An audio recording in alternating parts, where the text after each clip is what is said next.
The rain hammered against the windows of Marcus Chen's research station like bullets from heaven. He pulled his jacket tighter around his shoulders as he checked the weather readings on his tablet. The storm had been raging for 3 days straight, turning the forest paths into muddy rivers and making travel impossible. Marcus was a xenobiologist, one of the few humans brave enough to live alone on Kepler 442b, studying the planet's unique ecosystem.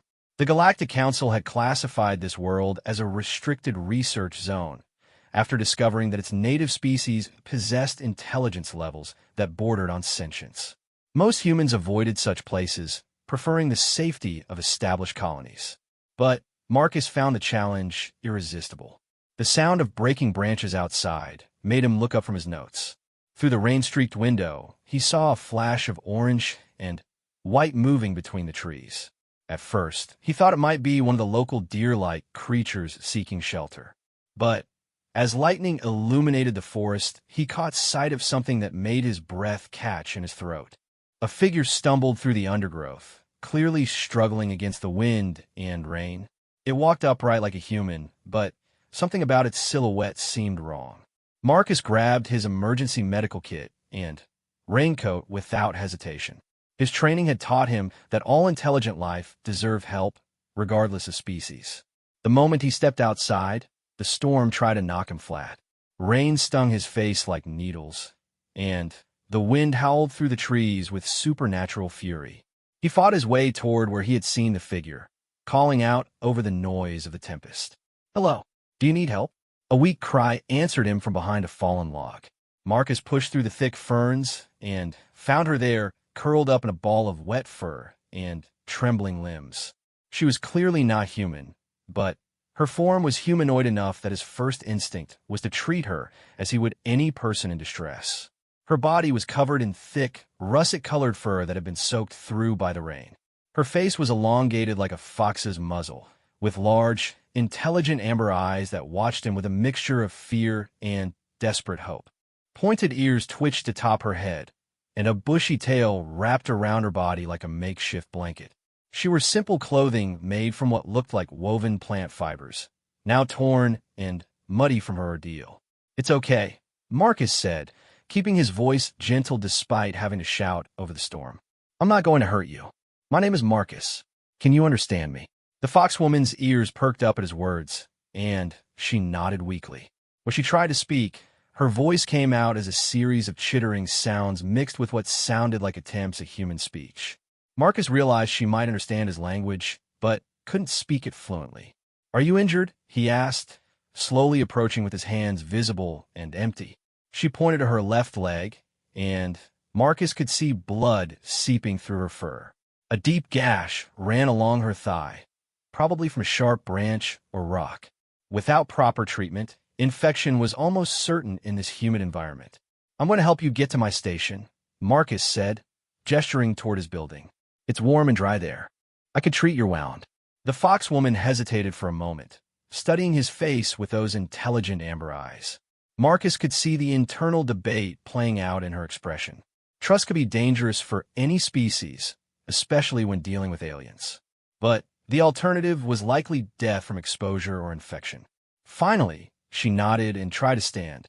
Her injured leg buckled immediately, and she would have fallen if Marcus hadn't caught her. The contact sent a shock through both of them. Her fur was incredibly soft despite being wet, and he could feel the rapid beating of her heart against his chest. Supporting most of her weight, Marcus helped her hobble through the storm to his research station. By the time they reached the door, both of them were thoroughly soaked and shivering. He guided her to the small medical bay he had set up in one corner of the main room. "Sit here," he said, patting the examination table. "I need to look at that wound." The foxwoman perched nervously on the edge of the table, her tail twitching with anxiety. Marcus washed his hands thoroughly and put on medical gloves, moving slowly so she could see everything he was doing. Trust had to be built carefully with any intelligent species. When he gently parted the fur around her wound to examine it, she tensed but didn't pull away. The cut was deep but clean, and fortunately showed no signs of infection yet. Marcus cleaned it carefully with antiseptic, murmuring soothingly when she whimpered at the sting. "This is going to need stitches," he explained, showing her the medical needle and thread. "It will hurt for a moment, but then it will heal much better."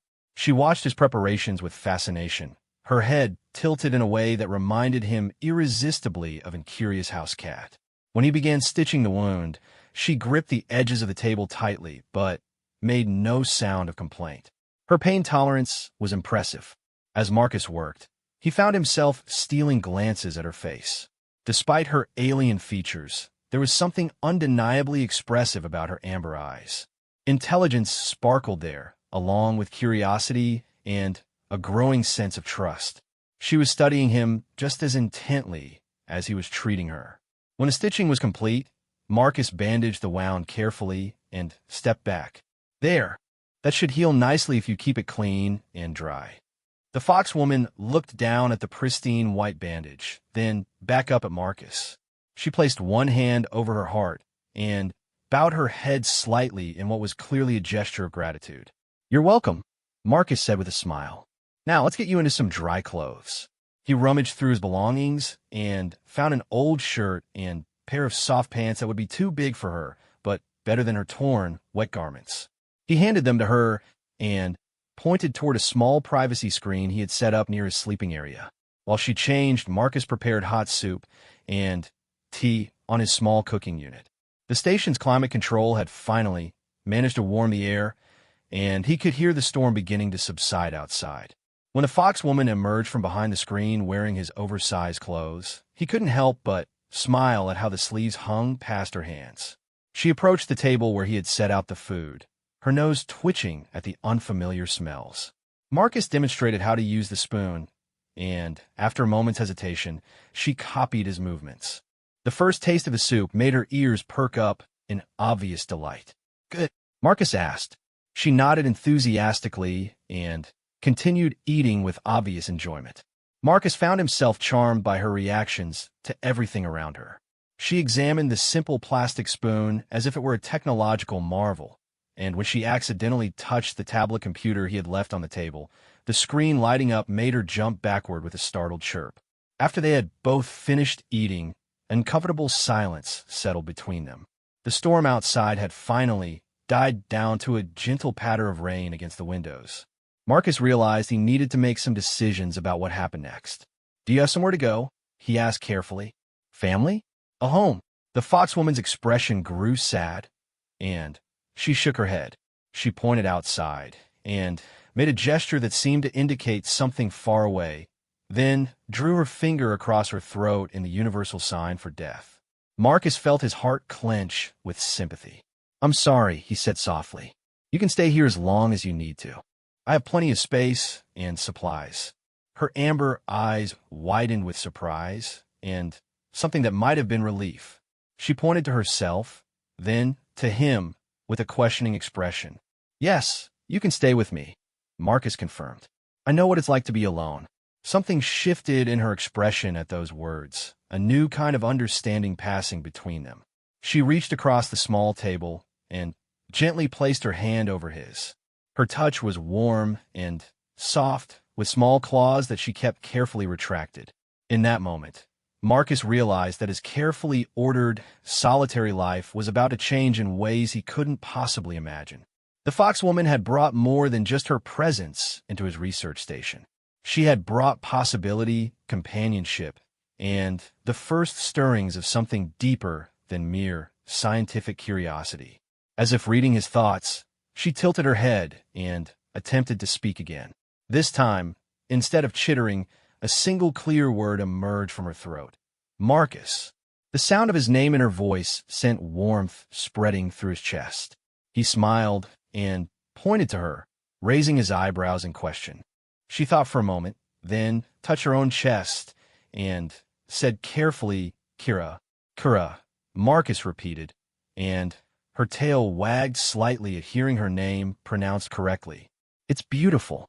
Outside, the storm clouds were finally breaking apart, allowing the first rays of alien sunlight to stream through the windows.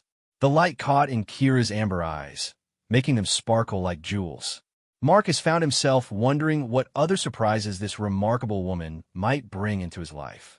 Neither of them could have guessed that their meeting would set in motion events that would challenge everything both their species believed about love, loyalty, and the bonds that could form between two very different kinds of intelligent life. But in that quiet moment, sharing warmth and food, and the simple comfort of no longer being alone, the foundation for something extraordinary had already been laid. Kira, curled up on the small couch Marcus had indicated she could use as a bed, her tail wrapped around her like a blanket. But sleep didn't come easily. Every few minutes, she would open her eyes and look toward where Marcus lay on his own sleeping mat, as if making sure he was still there. The trauma of loss and loneliness ran deep, but for the first time in longer than she could remember, she felt the possibility of safety. Marcus, for his part, found his trained scientific mind racing with questions about Kira's species, her culture, and how she had ended up alone in the forest. But beneath the intellectual curiosity lay something more personal and immediate. He had spent years studying alien life forms from a distance, but he had never experienced the simple, profound impact of genuine connection with another intelligent being. As both human and foxwoman finally drifted off to sleep, the research station settled into quiet stillness. Outside, the forest began to emerge from the storm's devastation, droplets of water catching the light like tiny prisms on every leaf and flower. It was as if the world itself was being reborn, cleared, and fresh and ready for new beginnings. Tomorrow would bring new challenges, new discoveries, and the slow, careful process of learning to communicate across the vast gulf that separated their species. But tonight, they had found something precious in the aftermath of the storm, the knowledge that neither of them had to face the universe alone. Marcus woke to the sound of quiet movement in his research station. For a moment, he couldn't remember why this seemed unusual. Then, yesterday's events came flooding back. He sat up carefully and saw Kira standing near the window, her tail twitching as she watched the forest outside with obvious anxiety.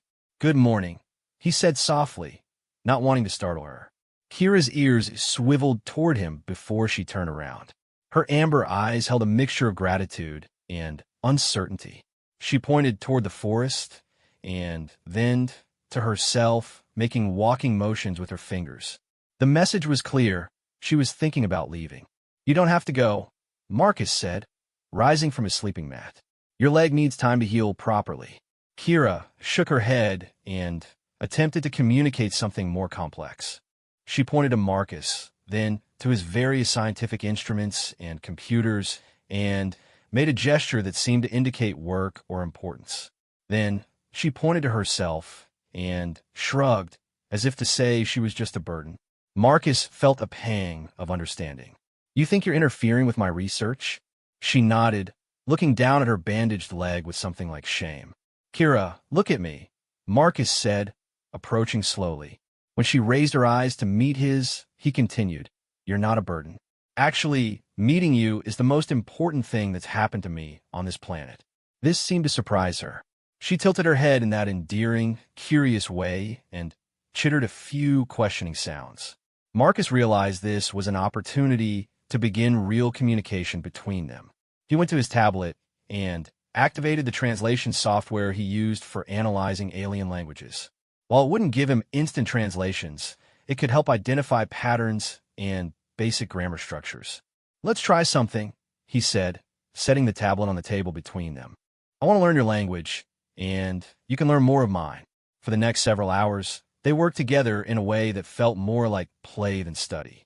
Marcus would point to objects around the station and say their names in English, while Kira would repeat them back with her own pronunciation and then teach him the words in her language.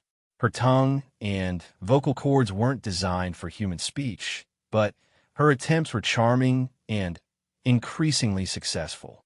The tablet's software began picking up patterns in Kira's language, which seemed to rely heavily on tonal variations and subtle chittering sounds that conveyed emotional context. Marcus found himself impressed by the sophistication of her communication system. During a break for lunch, Kira surprised him by approaching his food synthesizer with obvious curiosity. She watched intently as he programmed it to create a simple meal, her ears perked forward with fascination. "Want to try?" Marcus asked, gesturing to the control panel. Kira hesitated, then nodded. He guided her hands to the correct buttons, his fingers covering hers as he helped her input a command. The contact sent another of those strange jolts through both of them, and they looked at each other for a moment longer than was strictly necessary. The synthesizer hummed to life and produced a bowl of fruit that was safe for both human and, according to Marcus's analysis, fox-person consumption. Kira's face lit up with delight at having successfully operated the alien technology. "Good job," Marcus said, and the pride in his voice made her tail wag slightly. As they ate together, Marcus began to understand more about Kira's situation. Through careful gesturing and the few words they now shared, she managed to convey that her people lived in hidden communities deep in the forest. She had been traveling with a small group when they were attacked by what sounded like raiders from another species. The pain in her eyes when she described this told Marcus that she had lost more than just companions. Family, perhaps. Loved ones. His heart went out to her, and he found himself wanting to comfort her in whatever way he could. "I'm sorry," he said, placing his hand gently over hers on the table. "No one should have to go through that alone." Kira looked down at their joined hands, studying his pale, human skin against her russet fur. When she looked back up at him, her expression held a new kind of vulnerability. She spoke in her own language then, a long string of chittering sounds that the tablet couldn't fully translate, but which clearly carried deep emotional weight. When she finished, she looked at him expectantly, as if hoping he had somehow understood. "I wish I knew what you just said," Marcus admitted.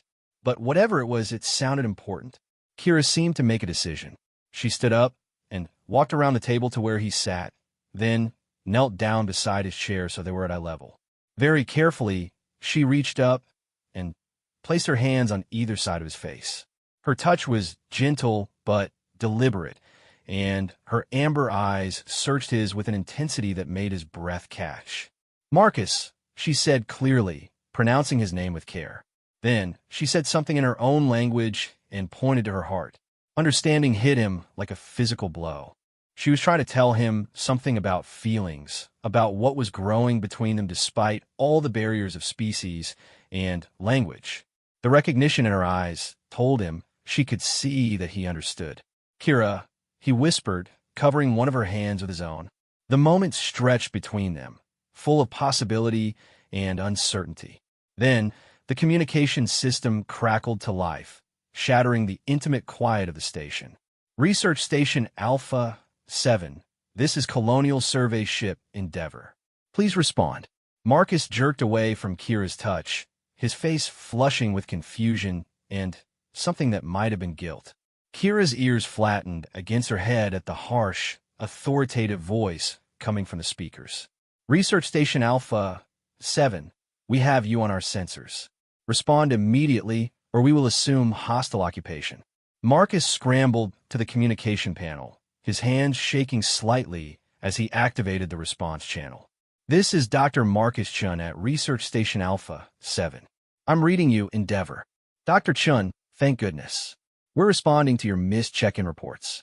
Sensors indicate an additional life form at your station. Please explain." Marcus glanced at Kira, who was now standing pressed against the far wall, her body language screaming fear and readiness to bolt. He realized that contact with other humans could put her in serious danger. The Galactic Council's policies toward newly discovered intelligent species were often more about control than protection. "There was a storm," Marcus said carefully. "I've been providing medical aid to an injured native. The situation is under control. We'll be landing in 20 minutes for a full debriefing and medical examination of the alien. Standard protocol, Doctor." The channel closed with a sharp click, leaving Marcus and Kira staring at each other across the suddenly hostile space of the research station. In 20 minutes, everything would change. Other humans would arrive with their regulations, their forms to fill out, their procedures for dealing with alien contacts. Kira approached him slowly, her eyes full of questions she couldn't yet put into words. But her meaning was clear. What did this mean for her? For them? Marcus felt something fierce and protective rise up in his chest. In just 2 days, this remarkable woman had become more important to him than years of careful scientific research. The thought of her being taken away, studied, possibly confined or relocated according to some bureaucrat's idea of proper protocol, filled him with an anger that surprised him with its intensity. "Listen to me," he said, taking her hands in his. "Those are my people coming. They'll want to ask you questions, maybe take you away for study. But I won't let that happen if you don't want it to." Kira's ears perked up slightly at the determination in his voice. She squeezed his hands and said something in her language that sounded almost like question. "Yes," Marcus said, though he wasn't entirely sure what he was agreeing to. "I'll protect you, whatever it takes." A strange calm settled over Kira then. She released his hands and walked to where her original clothes had been drying near the climate control unit. Despite the tears and stains, she began putting them back on over Marcus's borrowed shirt. "What are you doing?" Marcus asked. Kira finished dressing and came back to him. She placed her hands on his chest and spoke in careful, halting English. "Trust you, but your people, my people, different." "It doesn't have to matter," Marcus said urgently. "Species doesn't have to matter if people care about each other." Kira's expression grew soft and sad. She reached up and touched his face again very gently. "You good? Are good." But she trailed off, unable to find the words in either language for what she was trying to express. The complexity of interspecies politics, the danger of being seen as just a specimen to be studied, the impossibility of a relationship between beings from different worlds. The sound of aircraft engines approaching cut through their conversation. Through the window, Marcus could see a sleek colonial survey ship descending toward the clearing he used as a landing pad. Soon, that ship would be full of well-meaning humans who would see Kira as a fascinating discovery rather than the complex, feeling person she was. "Stay close to me," Marcus said. "Let me do the talking. And remember, no matter what happens, you're not alone anymore." Kira nodded, though her tail was tucked low with anxiety. As they watched the survey ship land and disgorge a team of uniformed officials, both of them understood that they were about to face their first real test. Could the fragile bond they had formed survive contact with the wider universe? Could Marcus protect someone he was only beginning to understand he cared about more than his own career or safety?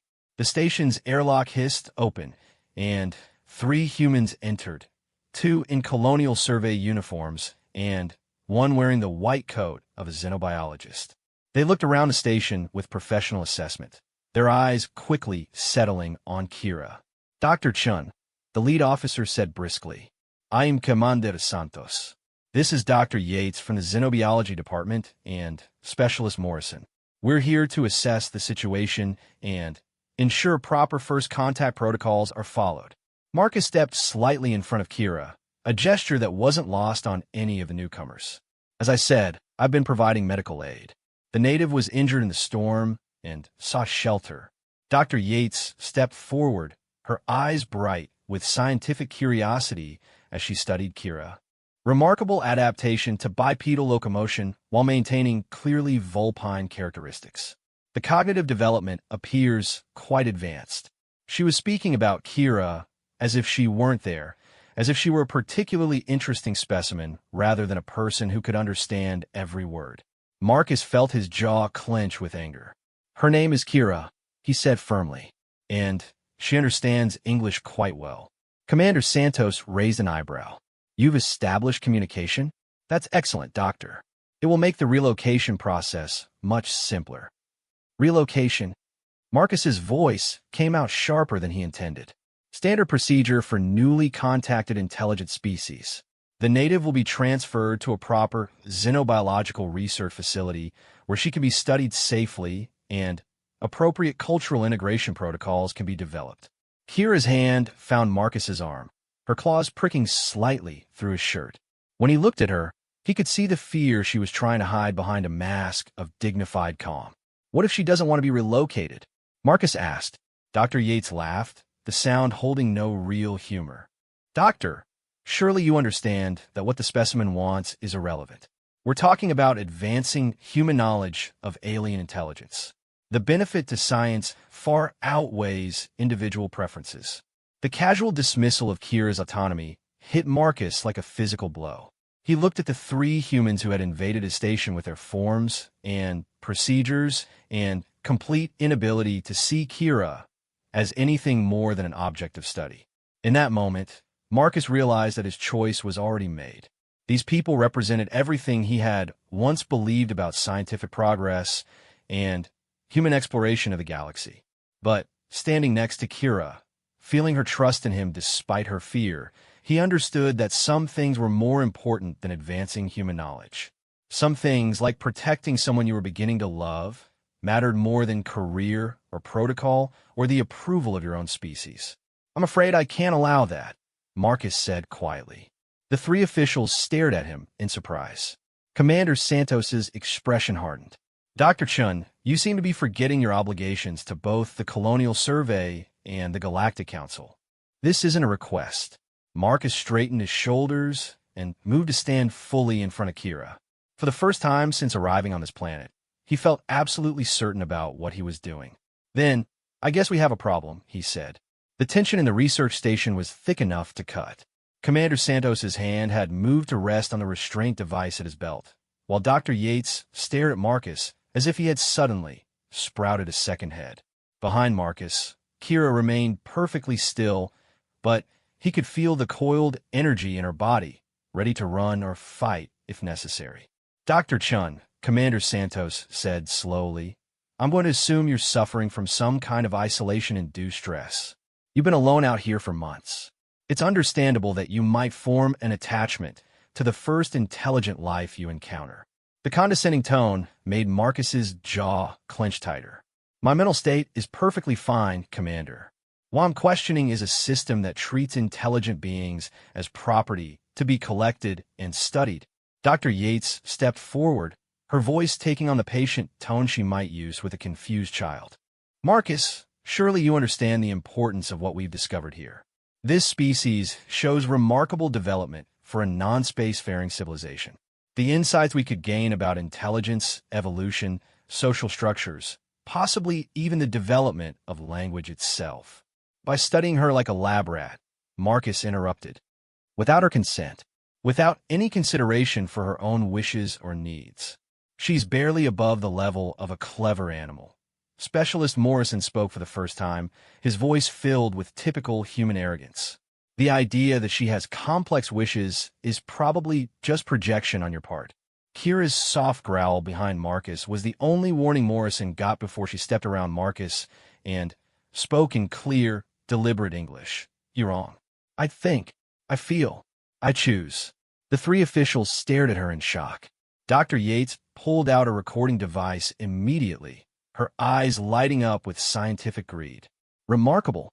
The language acquisition is far more advanced than initial observation suggested. The implications for cognitive research are—" "Stop," Kira said firmly, though her accent made the word come out somewhat slurred. "Not specimen. Person." Commander Santos recovered his composure first. "Regardless of the level of intelligence demonstrated, Dr. Chun, regulations are clear. All newly contacted species must be processed through proper channels. This isn't negotiable." Marcus felt something cold and hard settle in his stomach. He had spent his entire adult life believing in the noble goals of human exploration and scientific advancement. But faced with the reality of how those goals played out when they encountered actual people, he felt that faith crumbling. "What if I refuse to cooperate?" Marcus asked quietly.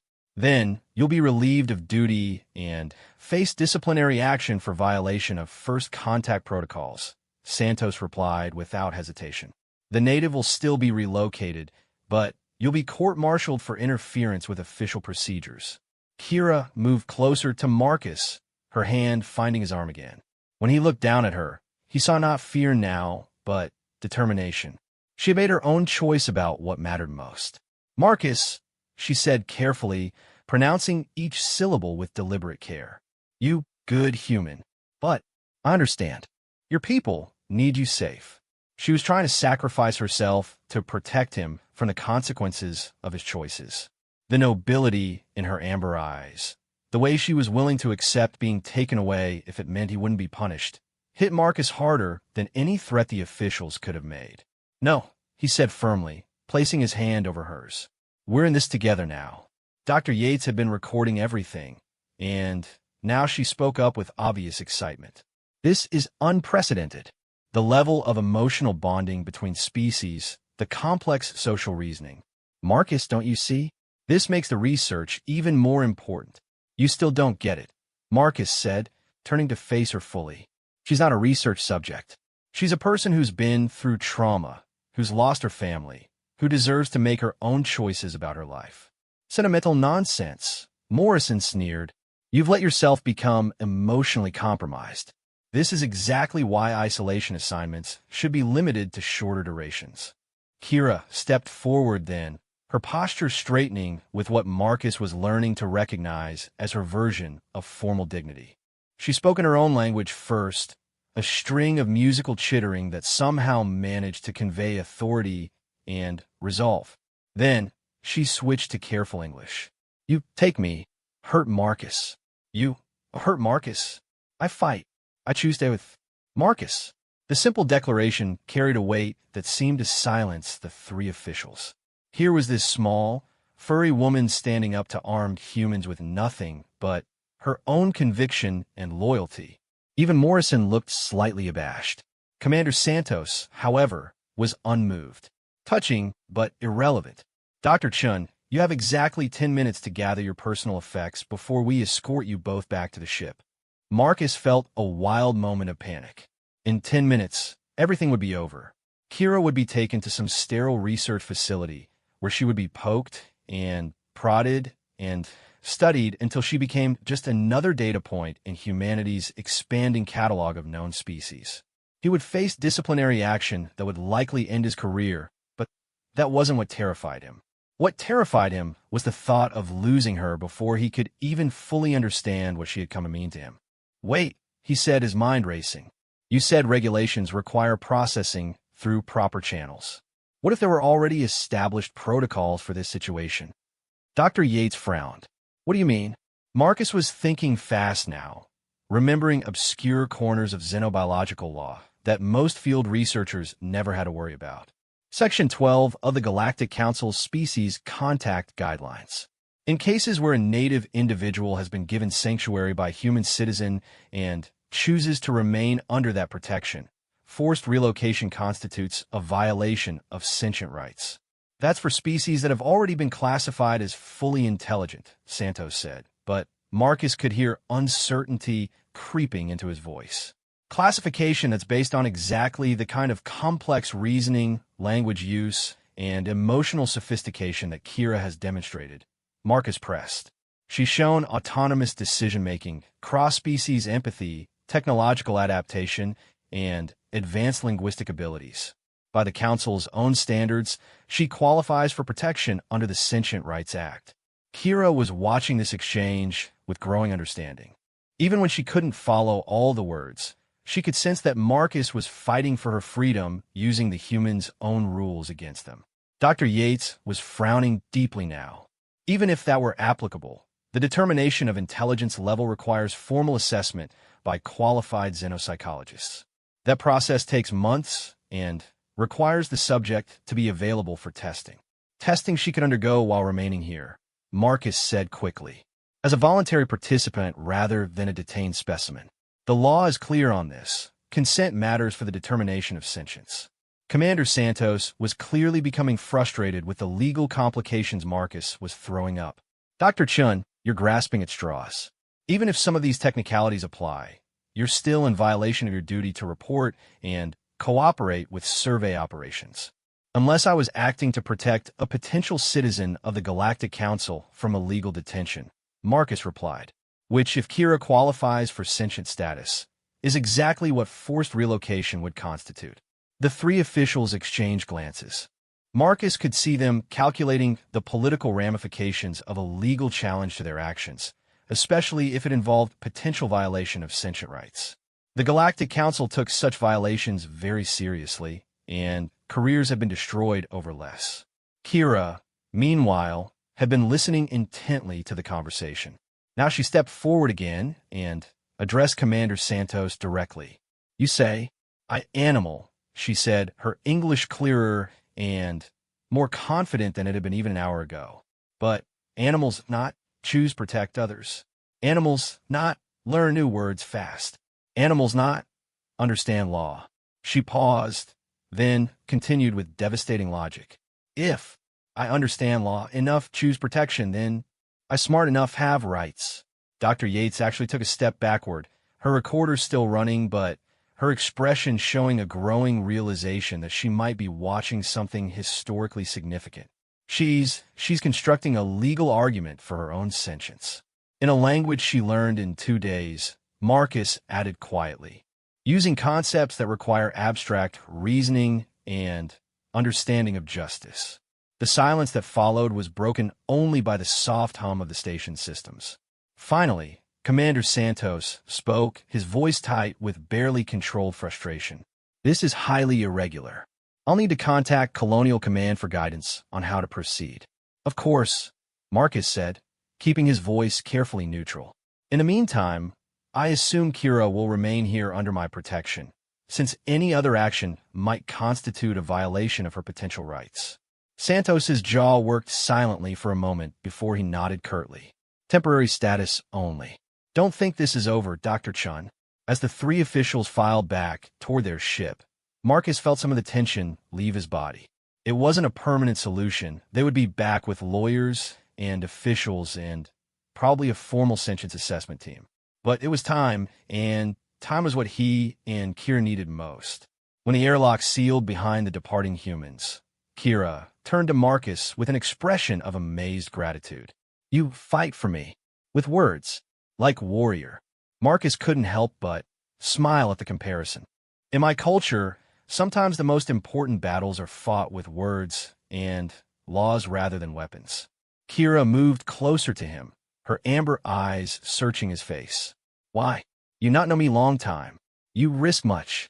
It was a fair question, and one Marcus had been asking himself since the moment he chose to defy the survey team.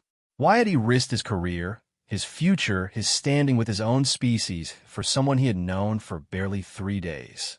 The answer came to him with startling clarity. Because, he said softly, "You matter, not as a research subject or a representative of your species, but as yourself, as Kira. And the idea of you being hurt or caged or treated as less than the remarkable person you are, I couldn't live with that." Kira's breath caught slightly at his words. She reached up and placed her hands on either side of his face again, just as she had before the officials arrived. This time, there were no interruptions. "Marcus," she whispered, and in his name he heard a wealth of emotion that transcended language barriers. "In my words, my language, there is feeling for when someone fights with you, protects you, stands with you against danger." She spoke a single word then, in her own language, a sound that was musical and warm and somehow conveyed depths of meaning that English couldn't quite capture. "What does it mean?" Marcus asked softly. Kira smiled, and for the first time since he had met her, the expression held no sadness or fear, only warmth and something that might have been hope. "Closest word in your language is love. But more, deeper, chosen family, heart bonded, forever protection." Marcus felt his own breath catch as the full meaning of what she was saying hit him. In 3 days, this extraordinary woman had come to feel something for him that her language had a stretch to encompass.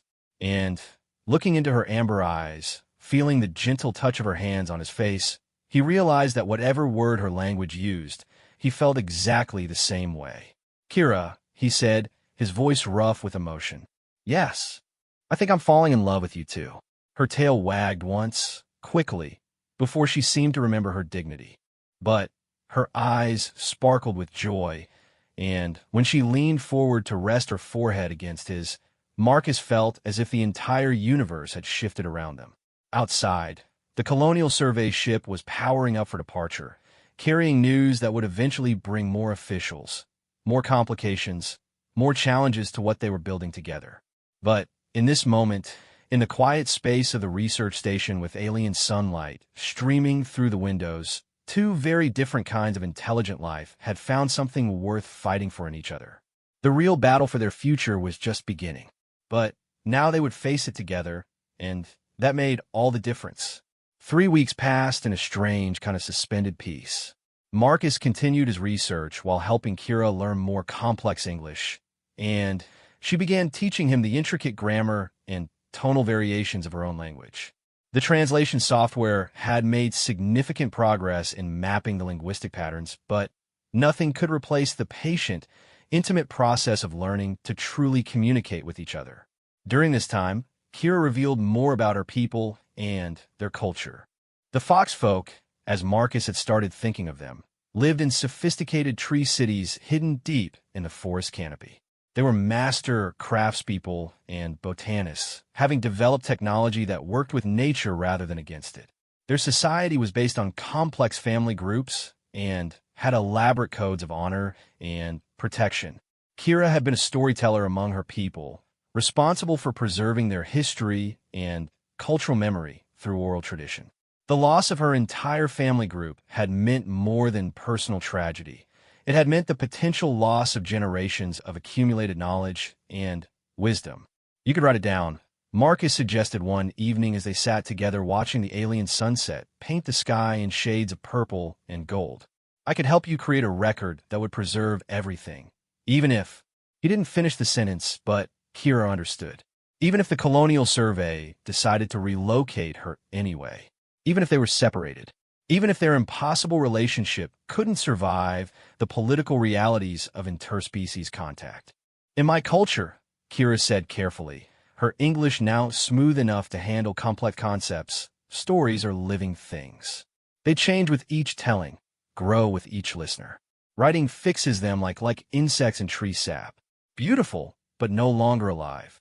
Marcus nodded, understanding the cultural sensitivity even as his scientist's mind rebelled against the inefficiency of purely oral tradition. But if the storytellers are gone, then the stories die too, Kira said simply. As perhaps they should. My people believe that when a family line ends, their stories should rest with them. To preserve them artificially would be dishonoring. It was one of many moments when Marcus was reminded of how fundamentally different their worldviews could be. Yet somehow, these differences only made him more fascinated by her, more eager to understand the complex cultural matrix that had shaped her thoughts and values. Their quiet domestic routine was interrupted on a Tuesday morning when the communications system crackled to life again. This time, it wasn't the Colonial Survey calling. Research Station Alpha 7, this is DR. Elena Vasquez from the Galactic Council's Xenological Ethics Board.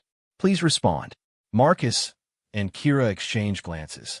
They had been expecting something like this, but the reality still sent anxiety shooting through both of them. This is Dr. Chun responding. Dr. Chun, I'm calling to inform you that a formal sentience assessment has been ordered for the native individual currently under your protection. A team will arrive tomorrow to begin the evaluation process. Marcus felt his heart sink. Dr. Vasquez, I want to emphasize that Kira is participating voluntarily in this assessment. She is not to be treated as a detained subject. I understand your concerns, Dr. Chun. However, I should inform you that there have been questions raised about your objectivity in this situation. The assessment will include a psychological evaluation of your fitness to continue as her advocate. The threat was clear, even wrapped in professional language. If they determined that Marcus was too emotionally compromised, they could remove him from the situation entirely and proceed with whatever they deemed appropriate for Kira. After the communication ended, Kira sat quietly for a long time. Finally, she spoke. They will ask me many questions? Yes. They'll want to test your reasoning abilities, your understanding of abstract concepts, your emotional development. They'll probably ask about your culture, your people's history, your personal beliefs. Kia nodded fully, and if I answer correctly, they will decide I am person. That's the idea. And if I answer incorrectly? Marcus hesitated. The truth was that sentience assessments could be subjective, influenced by the biases and preconceptions of the evaluators. a xenopsychologist who believed that only species with human-like reasoning patterns could be truly intelligent, might interpret Kira's different cultural perspective as evidence of limited cognition. "We'll make sure you answer correctly," Marcus said finally. Kira looked at him with those penetrating amber eyes. "You want me to pretend to be more human?" The question hit him like a physical blow. "No, that's not. I want them to see how intelligent you really are.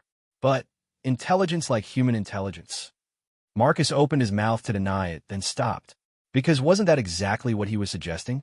That Kira should perform humanity for the evaluators, demonstrating the kinds of reasoning and emotional responses they would recognize as sophisticated? "I don't know," he admitted quietly. "I don't know how to make sure they see you clearly." Kira moved closer to him on the couch they had taken to sharing in the evenings. "Marcus, I have been thinking much about this. Your people, they make categories, yes? This is intelligent. This is not intelligent. This has rights. This does not have rights. Very precise. Like sorting seeds by type." Marcus nodded, wondering where she was going with this. "My people, we do not think this way. For us, everything that lives has spirit, value. Some spirits are complex, some simple, but all deserve respect. The tree, the small crawling things, the wind itself, all connected." She paused, gathering her thoughts. "Your test will ask if I think like human thinks. But what if answer is no? What if I think like Kira thinks, which is not same as human thinking, but still thinking?" The profundity of her question left Marcus temporarily speechless.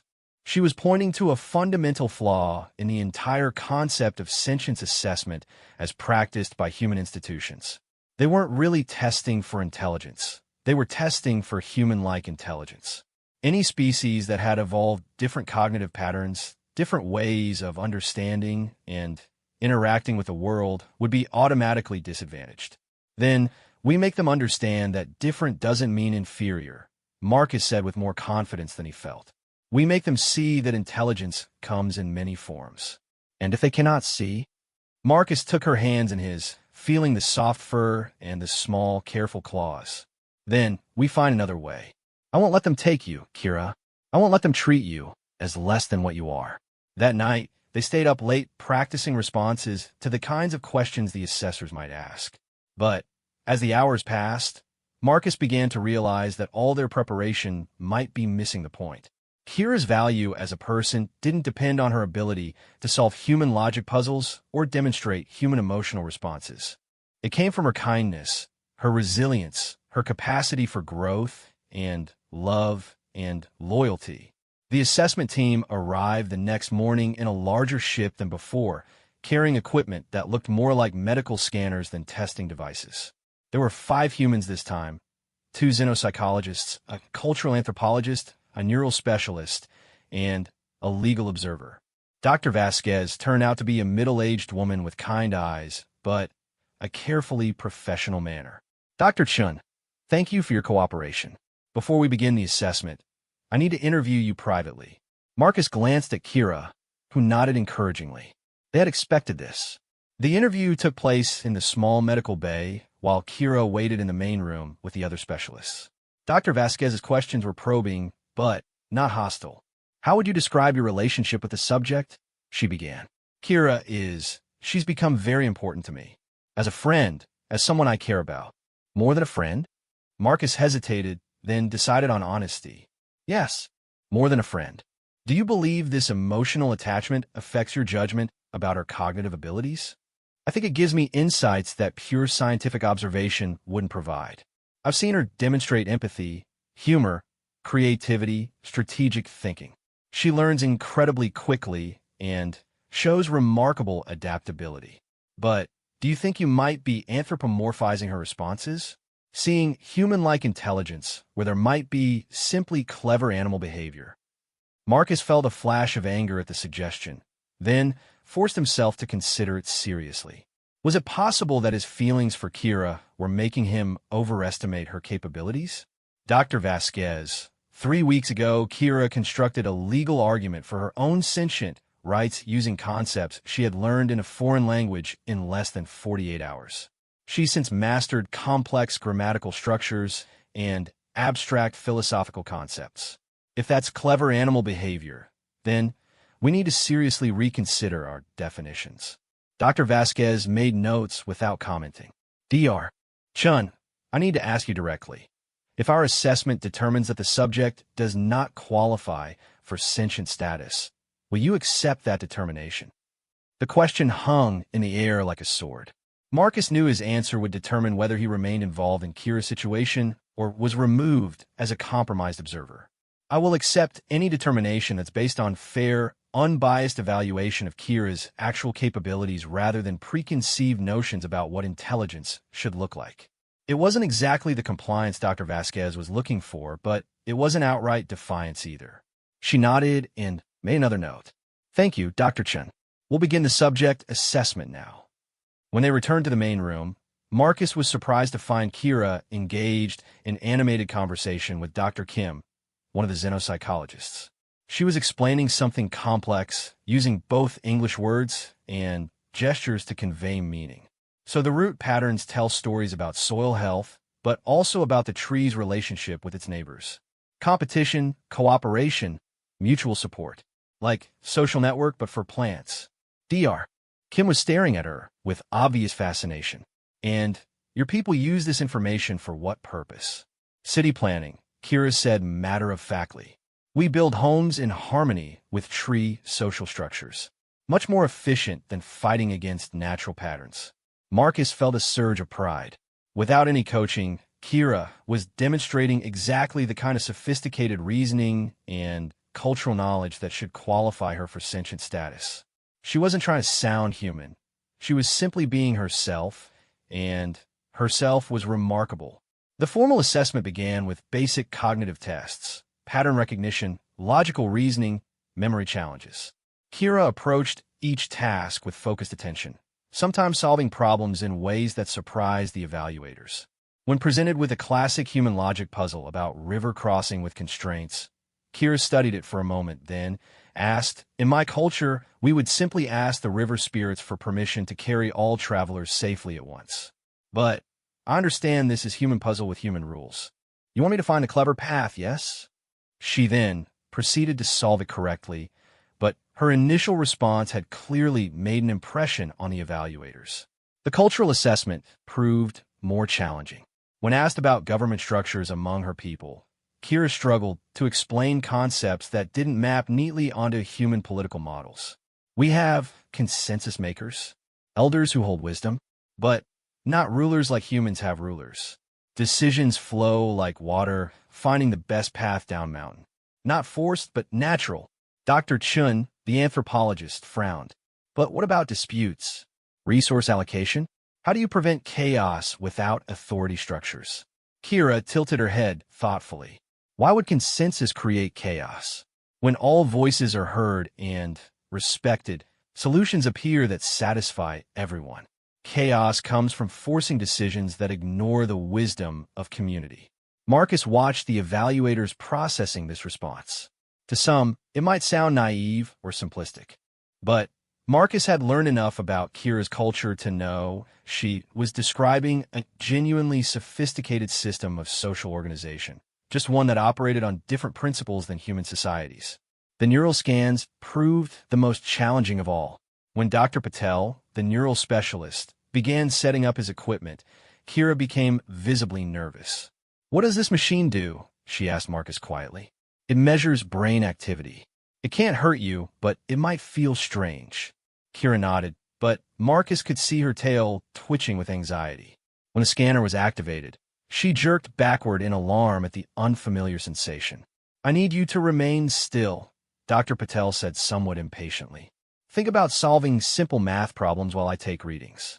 But Kira was now too agitated to focus properly. The scanner's readings showed elevated stress responses that obscured the cognitive patterns Dr. Patel was trying to measure.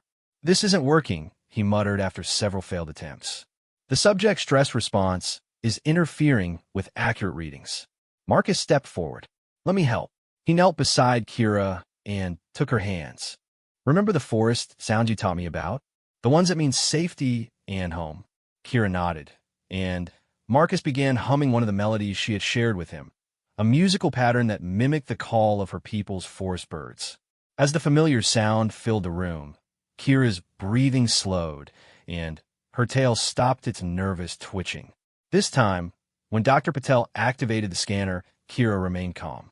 The readings that emerged showed neural patterns that were complex, organized, and clearly indicative of higher cognitive function, just not patterns that match human brain organization. Fascinating, Dr. Patel murmured, studying his displays. The neural architecture is completely different from human cognition, but the complexity levels are comparable or even superior in some areas.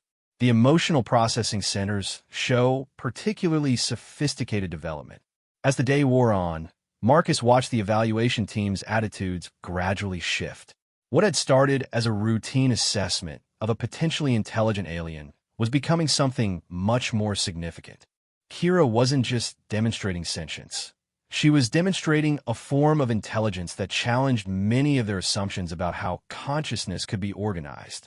During a break in the proceedings, Dr. Vasquez approached Marcus privately.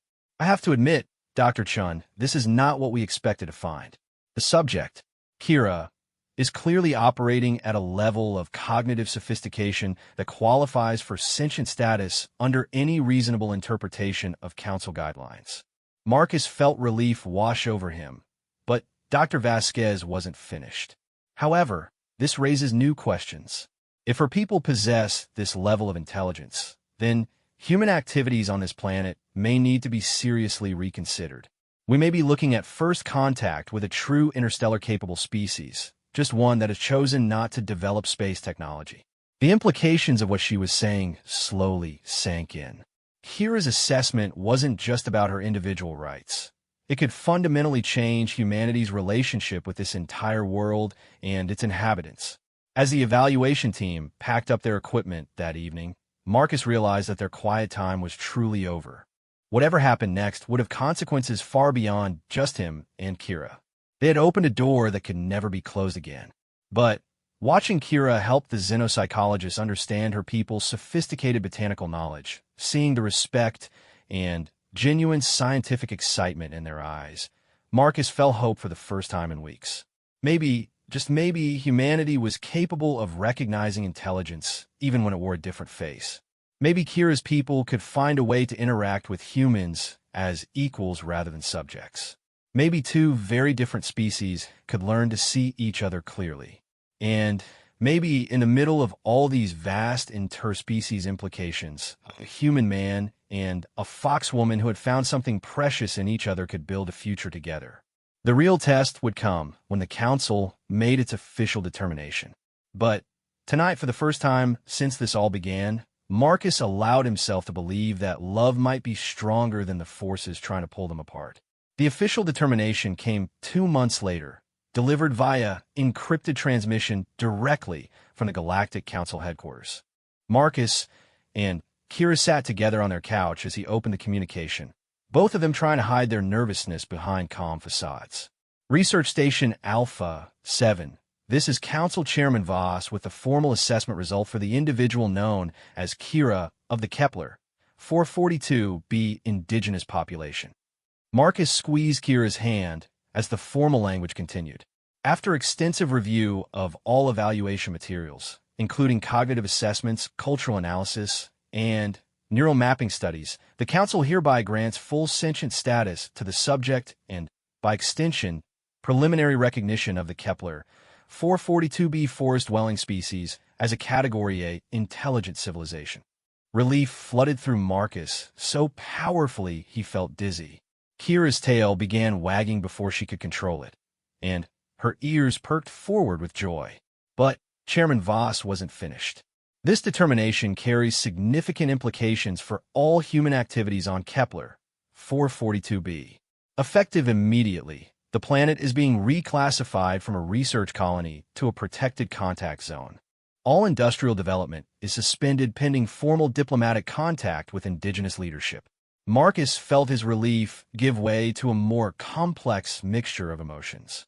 This was everything they had hoped for in terms of protecting Kira and her people, but it would also mean massive changes to human presence on the planet. Dr. Chun, As the human most familiar with indigenous culture and language, you are being offered the position of chief liaison for formal diplomatic contact.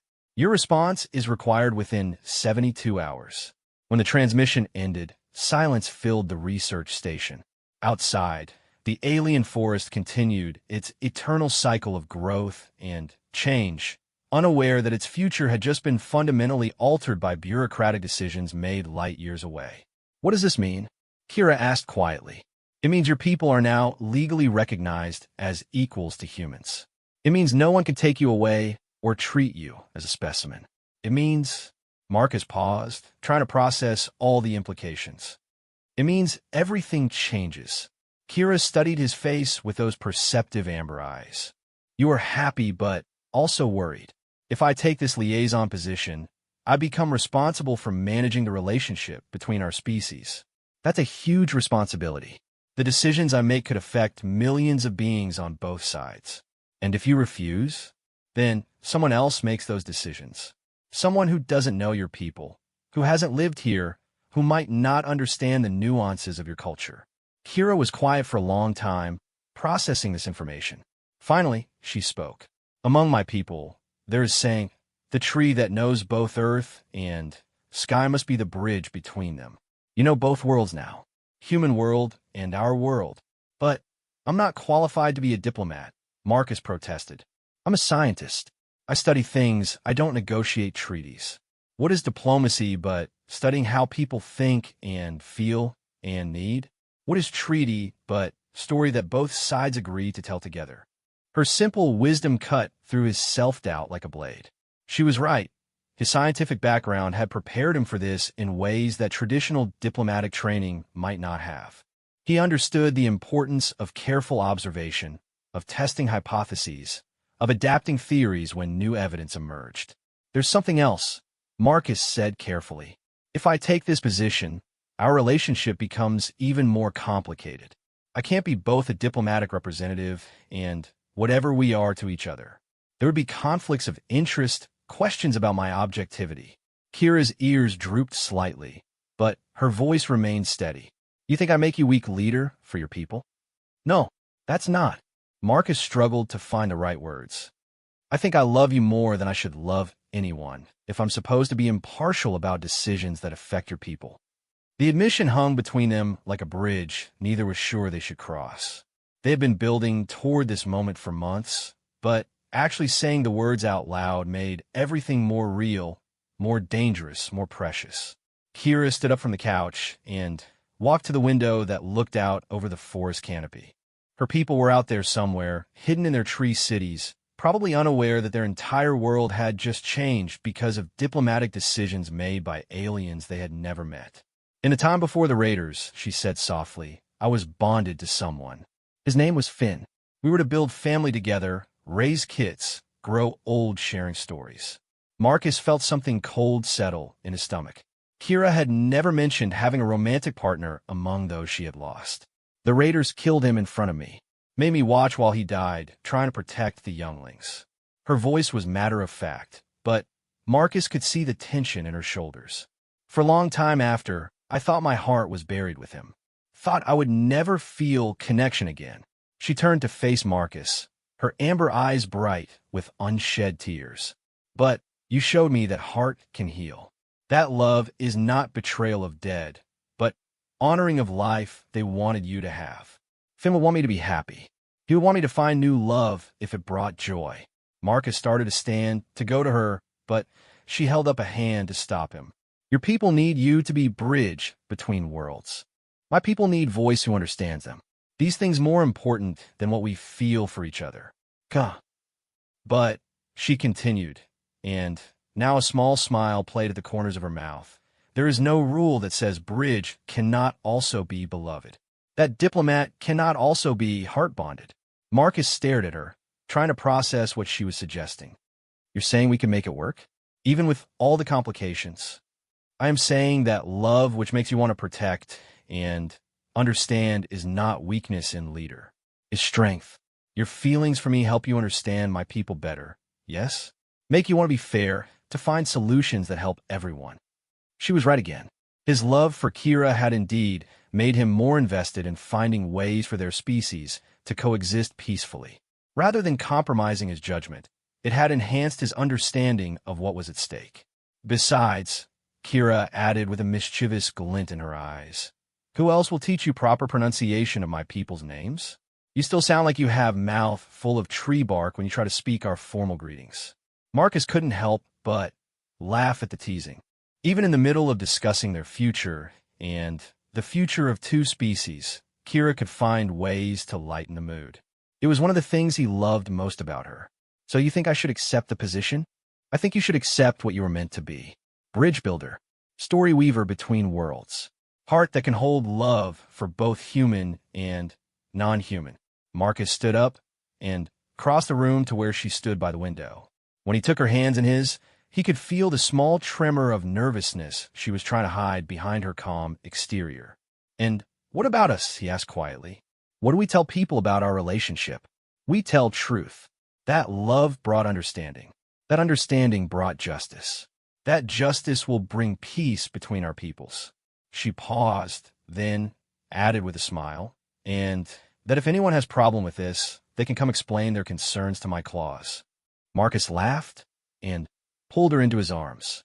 She fit against his chest perfectly, her head tucked under his chin, her tail wrapping around them both like a furry embrace. I love you, Kira, he whispered into her soft ears. Whatever comes next, whatever challenges we face, I love you. And I love you, Marcus Chun, she replied, her voice muffled against his shirt. My bridge builder, my heart bond, my chosen family. 3 days later, Marcus sent his acceptance to the Galactic Council. Within a week, construction teams arrived to build a proper diplomatic facility that could accommodate both human and fox-person needs. The research station where their story had begun would remain as Marcus's personal residence, but their official work would be conducted in neutral space designed for interspecies cooperation. The first formal contact with Kira's people took place 2 months after that. Marcus and Kira traveled deep into the forest canopy to meet with the Council of Elders who led the various family groups. The negotiations were complex, sometimes frustrating, but ultimately successful. The Fox people would maintain sovereignty over their traditional territories while accepting limited human presence in designated areas. Trade agreements were established for botanical knowledge and organic technologies. Cultural exchange programs were set up to prevent misunderstandings. Through it all, Marcus marveled at how his relationship with Kira enhanced rather than hindered his diplomatic work. When negotiations got stuck on cultural misunderstandings, their personal bond provided insights that no amount of formal training could have given him. When emotions ran high on either side, their example of successful cross-species love offered hope for broader cooperation. Not everyone approved. Some humans grumbled about their top diplomat being emotionally compromised by alien influence. Some of Kira's people worried that her bond with a human showed dangerous favoritism toward the newcomers. But the results spoke for themselves. The agreements they helped negotiate were fair, comprehensive, and durable. A year after first contact was officially established, Marcus and Kira participated in the first interspecies bonding ceremony ever recorded. It combined elements of both human wedding traditions and fox-person heart bonding rituals, held in the forest clearing where the diplomatic facility had been built. Dr. Vasquez officiated for the human side of the ceremony, while Kira's great-aunt, one of the few surviving elders from her original family group, handled the fox-person traditions. Representatives from dozens of species throughout the galaxy attended, making it not just a wedding, but a symbol of the possibilities for peaceful cooperation between different forms of intelligent life. As Marcus and Kira exchanged vows in both their languages, promising to build bridges between worlds and to protect the love they had found in the wreckage of a storm, Marcus reflected on how much had changed since that first night when he had carried an injured foxwoman out of the rain. He had thought he was saving her life. He hadn't realized she was saving his soul. The human tendency to see the universe in terms of us and them, of superior and inferior, of conqueror and conquered, had been challenged by one small woman with russet fur and amber eyes who had insisted on being seen as herself rather than as a representative of anything else. In the end, that was perhaps humanity's greatest gift to the galaxy. Not their technology or their expansion or their military might, but their capacity to love across species lines, to see intelligence and worth in forms of life that bore no resemblance to themselves. And sometimes, if they were very lucky, to find that love returned in equal measure. As Kira pressed her forehead against his in the traditional fox-person gesture of heart bonding, Marcus heard her whisper the words she had taught him months ago: forever protection. Heart bonded. Chosen family.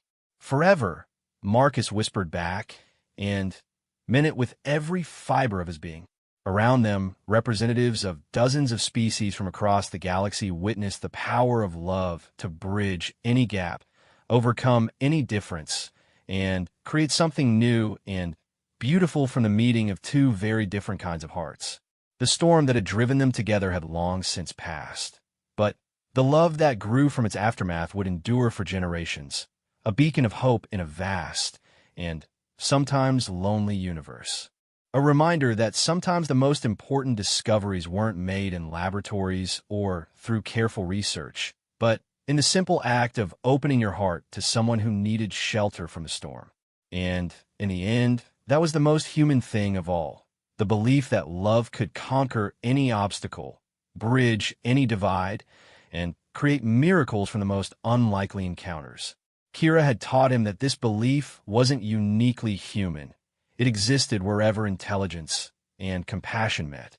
But perhaps it was humanity's gift to the galaxy to prove that such love could flourish even between species so different that they had never imagined they could share the same sky. In the years that followed, other humans would fall in love with other aliens. Other species would find bonds across the vast differences that separated them.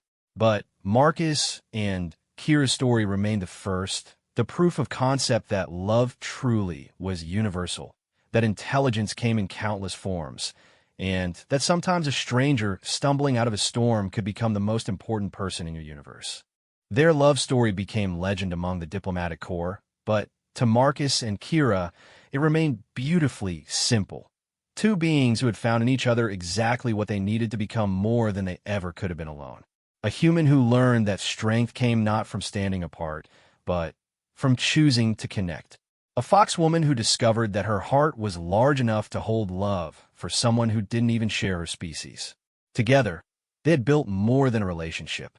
They had built a bridge between worlds, and proved that love was the strongest foundation on which any lasting peace could be built.